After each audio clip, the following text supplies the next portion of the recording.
Now, it was an eventful day yesterday, as we know, on the Russia front. We began knowing that Vladimir Putin officially declared Russia's recognition of the separatist states of Donetsk and Luhansk like he did with Georgia in 2008 and sent troops without insignia into the region as a means of keeping the peace in both regions. I was watching it all day. The Western media's response was not only to declare both Putin's announcement and his moving in of troops as breaches of international law, but to announce it as the beginning of the invasion of the entire country, which, as we know, is still yet to happen, unless something has happened in between. Some of the frontline headlines yesterday were quite extraordinary. But if we get this first one up here, here is Boris Johnson hyperbolically saying yesterday that Putin is bent on a full-scale invasion of the country, which to me is an extremely undiplomatic thing to say, especially when the collective response is supposed to try to de-escalate the tensions, not the other way around. But even though it's looking more and more likely that a full-blown invasion is indeed where we're headed, it's a few steps ahead of where we are at the moment, and it's a bit weird that he should use this rhetoric. Nonetheless, Boris proceeded to announce sanctions in light of the supposed invasion. If we get the next one up. So he announced the sanctions against Russian individuals and banks in a statement to MPs after an emergency meeting early on Tuesday. The efforts came as part of a coordinated Western response to the crisis, which has also seen the EU and US impose sanctions of their own. The Foreign Office later announced the UK would also sanction Russian parliamentarians who voted to recognise the two rebel-held areas as independent last week. The sanctions will be similar to those already imposed on the three billionaires, but could take weeks to enforce as new legislation will be required. The department said that in coming weeks, British firms would also be prevented from doing business in two breakaway areas similar to Crimea, a region Russia illegally annexed in 2014. It added unprecedented measures targeting the Russian financial sector had been prepared if Russia went further, and threatened to stop issuing sovereign debt on UK financial markets if it did not de-escalate. And just to be clear, Russia's gold reserves have increased in recent years, which suggests that Putin has been preparing for such sanctions. But there was unanimity in the House that these sanctions do not go far enough. Everyone except the government itself, that is. And if we scroll down a little bit, Labour leader Keir Starmer welcomed British sanctions, but said that the UK must be prepared to go further. He called for Russia to be excluded from the global SWIFT payment system, the banning of trading in Russian sovereign debt, and action to prevent Russia broadcasting its propaganda around the world, obviously a reference to the RT news channel. Don't take RT away from us, please. No, they're actually, regardless of who owns it, they're an extremely effective counterweight to the shall we say, the unrelenting. They're pleasantly based. I don't want Russia Today to go away. Yeah. No, neither do I. It's a terrible idea. But Keir said he understood the government wanted to delay introducing some sanctions as a tactic to deter a Russian invasion of the rest of Ukraine, but without a full set of sanctions now, President Putin would conclude that the benefits of aggression outweigh the costs. And this was pretty much the view of all the opposition parties, as we can see from Caroline Lucas here, who says PM's list of sanctions against Moscow doesn't go anywhere near far enough. And if we move on, we can see Ed Davey pretty much said the same thing today. I challenged the PM to adopt a much stronger sanctions regime, to cancel his cuts to our army so we can better support NATO allies, and to push UEFA to move the Champions League from Russia. Boris later, I think, confirmed that he would try to do that. And then there was a backbencher, Tom Tugendhat, who pretty much said the same thing. We shouldn't be waiting for Russia to attack others to clean up corruption in our country. Sanctions need to be clear and strong. And to be perfectly honest, I think this is insofar as I understand why Boris has been liked, because we don't actually have that much in our roster. If we play too many cards too soon, we'll find ourselves, I think, at an even worse diplomatic position.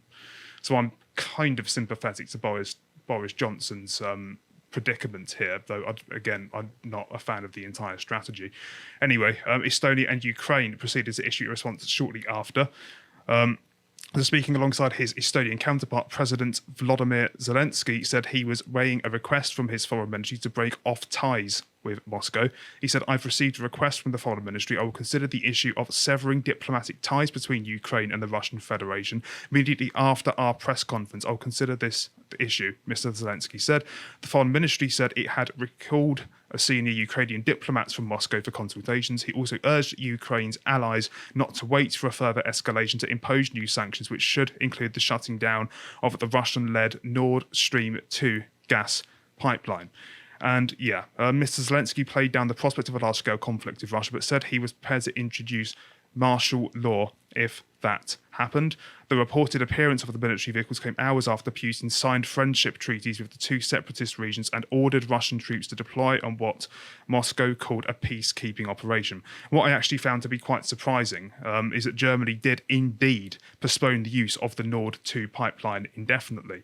And Chancellor, if we get the next one up, you can see that Chancellor Olaf Scholz, and it made the announcement, he said that the country has ordered the withdrawal of key documents needed for certification of the pipeline from Russia. It comes after Russian President Putin declared that he recognises the independence of those two separate states.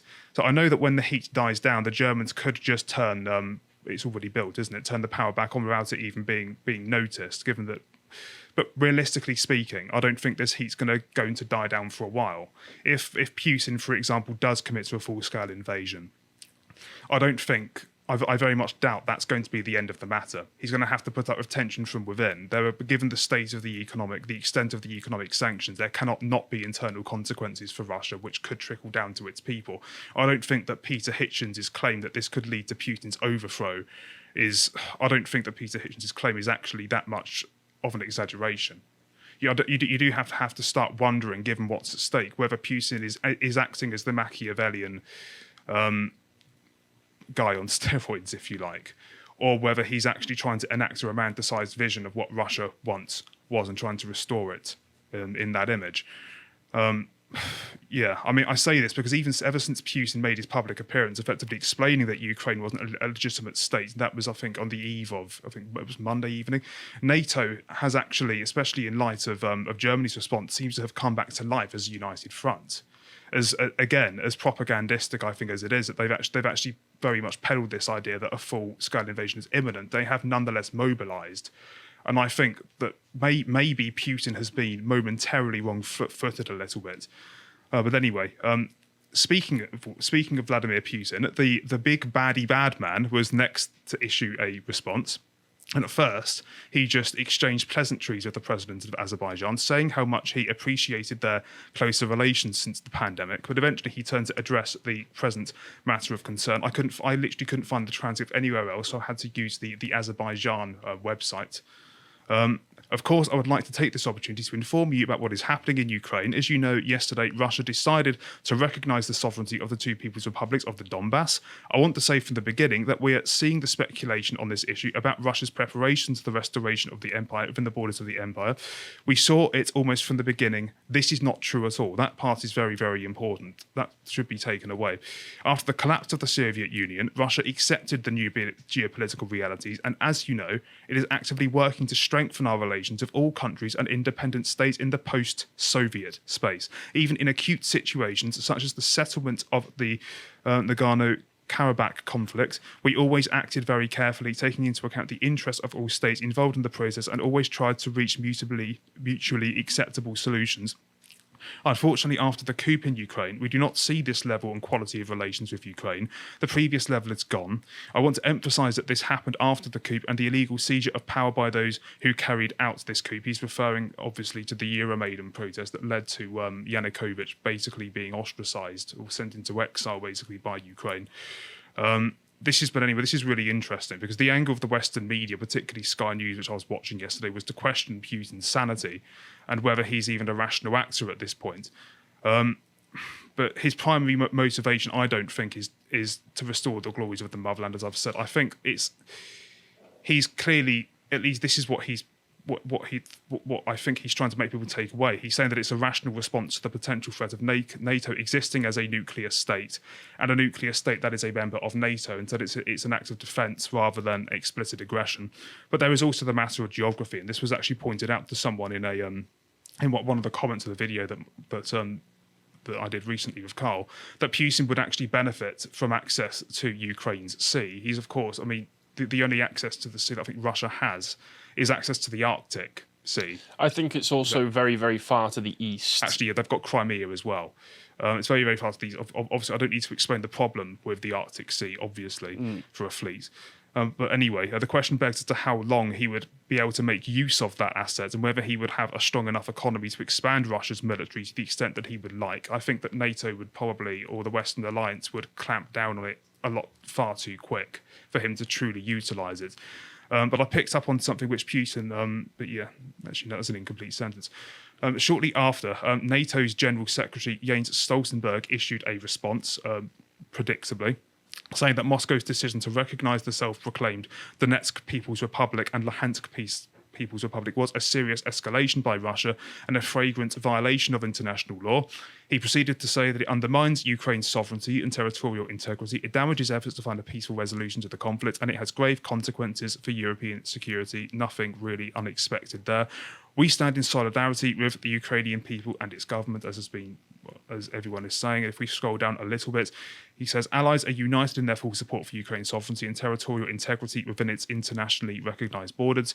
We will continue to provide Ukraine with strong political support, and allies are providing equipment to help Ukraine defend itself, as well as sustained financial support. NATO is resolute and unified in its determination to protect and defend all allies. We will continue to do whatever is necessary to shield the alliance from aggression. But since then, Putin has received permission from Russia's upper house to use military force outside the country, which is, of course, sent, I suppose, kind of more nerves down the direction of the West. So yes, it says, this article says Russia's upper house parliament has given Putin permission to use military forces outside the country. Putin asked the country's parliament on Tuesday for permission to do that, to use military force outside, a move that would presage a border attack on Ukraine after the US said an invasion was already underway there. His letter to the upper house of parliament formalised a Russian military deployment to the rebels' regions. Lawmakers are expected to quickly rubber stamp Putin's request during a session on Tuesday. Then, of course, the much expected statement from President Biden came. We woke him up from his nap. Yeah, we woke him up from his nap. And as with everyone else, he was pretty insistent that this that if we move on to Biden now. Yes. So he was pretty insistent that this marks the beginning of a full-scale invasion. The US president said that penalties would be slapped on Russia's banks, oligarchs, and the country's sovereign debt. So this is the sanctions that they are going to impose. He told reporters that Russian troops being ordered to eastern Ukraine after Vladimir Putin recognised the independence of the two separate regions marked the beginning of that invasion. Mr. Biden said that his Russian counterpart was setting up a rationale to take more territory by force, and he warned that Moscow would pay an even steeper price if it continued its aggression. The US's pressure involves sending 800 US military personnel from Italy to the Baltic region. He's sending up to 8 US F-35 jets from Germany to sites alongside NATO's eastern flanks. So he's strengthening the borders of NATO but not helping Ukraine directly.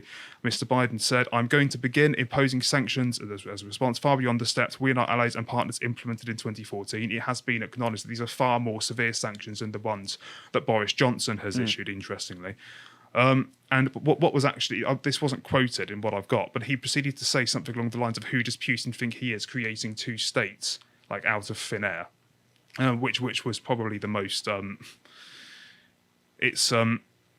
I suppose it is a fair point, but Vladimir Putin has his own. I mean, Callum and I were talking about it yesterday. Along the sort of Eastern Bloc, there are a lot of countries that are very small and only really recognised as existing by the Russian Federation. Yes, yeah, and most people hadn't even heard. Well, but a lot of people, at least from the comments I've been observing, didn't realise that Donetsk, or was actually we knew it was a city. I don't think anyone regarded it as a region. No. I don't. Honestly, and Luhansk again. I don't think people even kind of knew of that for the simple reason it's just not recognised as a sovereign province in the US world order, I suppose. In the Anglosphere. The Anglosphere, you could. Yeah, there's probably a better way of putting it. But in Putin's eyes, these are both regions that. I mean, we've seen coverage of Russian flags being waved upon news that they had actually entered to keep the peace. You can see that there is pro-Russian sentiment there, that some very much do see themselves as identify more with Russian culture than their Ukrainian counterparts on the west, closer to Kiev. Those who probably see the Euromaidens more in contempt. It's of course I'm trying to draw a balance here, but. I honestly don't know that much about the whole area of geopolitics that's going on in the East, which is why I don't know enough. I don't know enough about Ukraine itself to understand the plausibility of it. But Putin has said explicitly, and again, he could be outright lying. I don't know. Again, if this is incorrect, please correct me. But he said that he's actually honoured the sovereignty of Ukraine's constitution, has not actually crossed the border for it to qualify as an invasion. As in, he's basically claimed that there is some legal legitimacy for Russia's presence there, given the state of those regions. I don't know where he gets this legitimacy. It's news. Well, it's news to me. Probably the only thing that I could really add was that I saw a long Twitter thread by, do you know Konstantin Kisin from Trigonometry? Yeah, he's Russian, isn't he? Yeah, he is Russian, and he put a big thread saying about, just because there's a split within these regions of people who are pro-Russia or anti-Russia doesn't mean that it necessarily says anything prescriptive about what should be happening to those areas in terms of military aggression being pushed in. And just because he made the claim of being it's like people in Ireland speak English, does that mean that we should go and invade them? But I don't know if the parallel is relevant given Eastern politics, to be honest, rather than it sounds Western. If I'm honest, it sounds like a bit of a simplification. Well, I'm just going off the top of my head from what I saw in that. It's interesting nonetheless. But very shortly after Biden's statement, another statement was released by Russia's foreign minister Sergei Lavrov, who, like Putin himself, questioned Ukraine's sovereignty in Putin's fashion. So let's have a look at this video. If we talk about the principle of sovereignty and territorial integrity, one of the key documents that all lawyers consider as basic for interpreting the Charter is the Declaration on Principles of International Law concerning friendly relations among peoples. It was adopted in 1970 and has not lost its relevance. I don't think anyone can claim that the Ukrainian regime, since the 2014 coup d'etat, represents all the people living on the territory of the Ukrainian state. Многие регионы Украины отвергли подобный антиконституционный. Many of Ukraine's regions rejected such an anti-constitutional step that started tragic pages in Ukrainian history. What's happened in Crimea, what's happened in eastern Ukraine, shows how much this government, this regime was rejected by millions of Ukrainians at the time. So in short, he's saying there is no democratic basis for Ukraine to exist in the form that it currently is, and that a line was very much crossed when the whole Euromaidan protests happened that led to Yanukovych basically being purged out.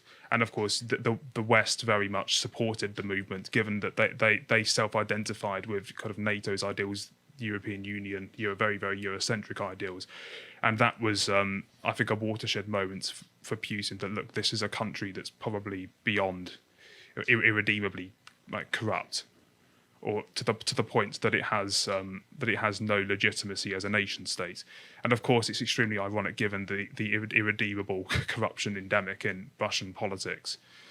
But it's you get the impression that there is an actual intent to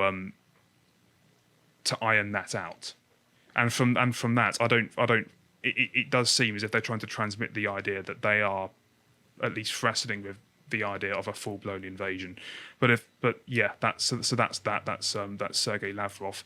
Since then, and this is of course since this morning, and news broke around, this is 9:20 p.m. last night. Ukraine had called up some of the country's military reservists to counter the Russians, but added there was no need for full military mobilization. The US Secretary of State, Andrew Blinken, shortly issued a statement after that, mirroring that already made by Biden, didn't really say anything that was oppositional. The only news that we have insofar as conflict is concerned, other than the obvious fact that the full-scale invasion has not yet happened, is that an explosion happened in the city, is alleged to have happened in the city of Donetsk last night. The West is claiming that Russia has done it, and Russia is claiming that Ukraine has done it. Of course. No one has made any claims about a false flag, to my knowledge, presumably because it would be repetitive to do so at this point. As I said said the US has sent 800 troops and 12 helicopters to Poland, and with 20 going to the Baltic regions to strengthen the border of NATO. The ever-useless Liz Truss has since said that whilst a full-scale invasion of Ukraine is yet to happen, there are strong signs that it will. Thank you very much for that contribution, Liz. And she says he won't just stop at Ukraine. He has also talked about turning the clock back to the 1990s, where Russia has control of vast swathes of Eastern Europe. Actually, no, Vladimir Putin has not done that at all. He's actually done the opposite, Liz. You should probably listen to his statement with the Azerbaijan president yesterday. It's another huge overstep from where we are. Putin needs to be called out, perhaps for glorifying or perhaps disfiguring Ukraine's history a little bit, given that he claims that Lenin created it, which I don't think is entirely right. I think Kiev is recognised in particular to have a history that far predates Moscow. But anyway, I'll move on because we need to press on. The latest is that Ukraine has officially declared a state of emergency. Zelensky has called up reservists and has urged citizens to leave Russia immediately. Russia, however, has claimed to have taken in, you'll find this quite funny, I think, to have taken in 93,000 Ukrainian refugees from the Donbass region. I've got a sneaking suspicion. Is that the population of the Donbass region? It might be. I feel like that might just be the entirety of the population. The entirety. I'm not sure if that's a trolling tactic from the Russian state. But yeah. We've taken the region, and they're all Ukrainian refugees. I got that from Russia today. Yeah. But anyway, that unfortunately is where we have to end. We're just going to see how it plays out. If you enjoyed that segment from the podcast The Lotus Eaters, you can go to lotuseaters.com to get access to all the premium content we have on the site, such as this interview, which Carl did with Chris Williamson, and they're talking about, well, what's useful in a man and a woman. And, of course, you can follow Chris as well on Getter if you go and find him on Getter at @ChrisWillX. Thank you and goodbye.